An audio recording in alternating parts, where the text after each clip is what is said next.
তোমরা জানো এতদিন আমি রান্না পুজোর ভিডিও দিচ্ছিলাম যে কীভাবে রান্না পুজো করবো। ফাইনালি রান্না পুজোটা হয়ে গেল আজকের। এই আমি সকালবেলা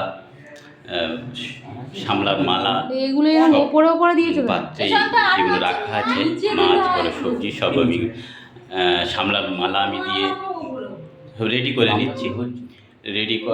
রেডি প্রায় হয়ে গিয়েছে। এরপরে তোমরা সবাই জানো যে এইগুলো সব আমাদের নিয়ম নীতি আছে, সব মাটির পাত্রে রাখা, সব মাটির পাত্রেই রাখা আছে। আর ওই ভাত, আর একটা পূজার হাঁড়ির ভাত আছে মাটির, দেখতে পাচ্ছেন ওটা পায়েস আছে, আর এই দুটো অ্যালুমিনিয়ামের ভাত আছে। তারপরে আমি দেখো আমার যে নাগনাগিনীকে আমি আমার খাবার আমি দিয়ে দিচ্ছি নাগনাগিনী। আর এখানে আছে আমার 7 পুরুষের, তারপর 7 পুরুষের আমার খাবার আমি ধরে দিচ্ছি।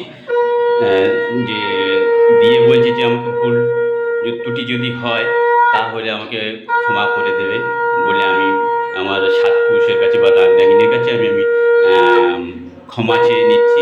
যে আমার ভুল ত্রুটি তো হতেই পারে যে কোনো কাজের ক্ষেত্রে, আমি সেই জন্য আমি ক্ষমা চেয়ে নিচ্ছি।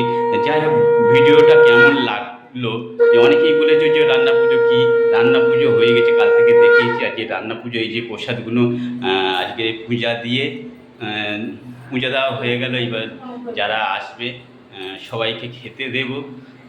যাই হোক, এই আমার গিন্নিও এলো, দুজনে একসঙ্গে আবার আমার সঙ্গেও একটু পুরোপুরুষকে ডাকলো, প্রার্থনা করে নিল। সবাই ভালো থাকবেন, সুস্থ থাকবেন।